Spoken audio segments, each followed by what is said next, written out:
I might change in 5, 10 years if I'm even around, if I'm lucky enough to be around.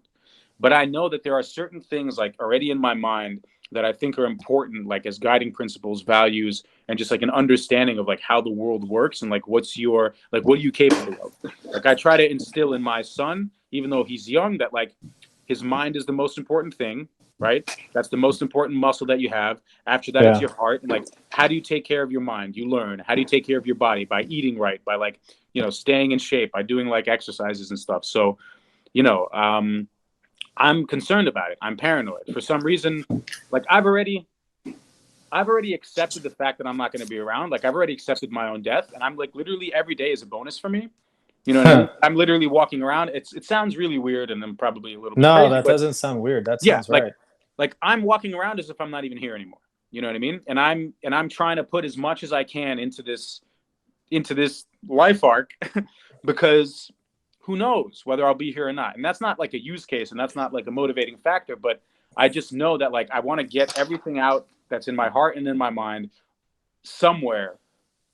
It's good for me because I know that I can reflect and I actually like ask myself like, what kind of person do I want to be? And am I living these principles? Because that's another thing, Claude, which I think is like you can say, oh, Yeah.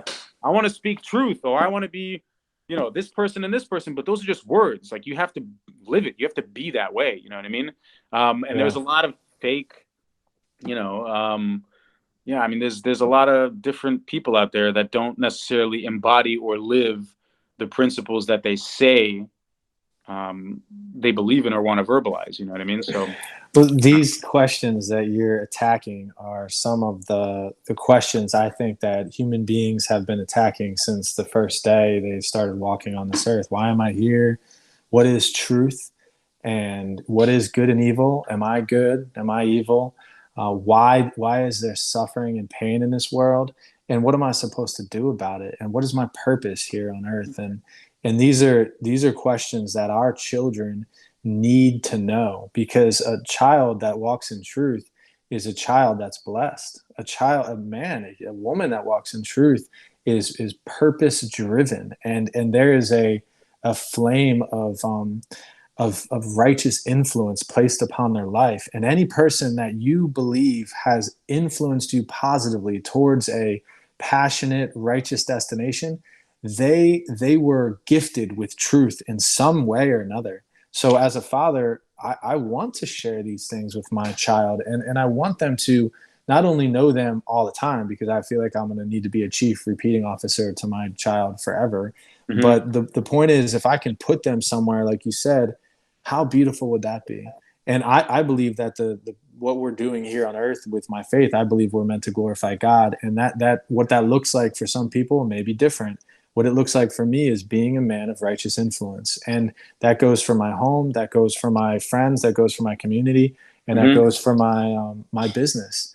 And what is right and wrong, what's good and evil? I have no sense of what's good and evil, and I have no standard because I've dabbled in both and I cannot define it.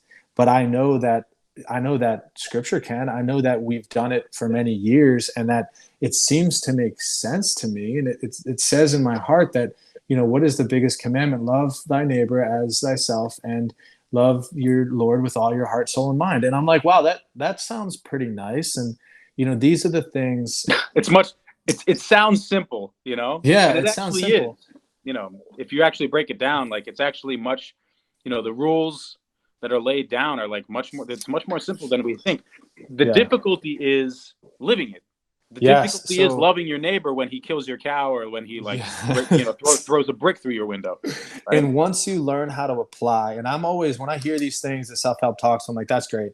Give me a handle where I can actually apply that to my life. Hmm. And when you learn the different things of, oh, you know what?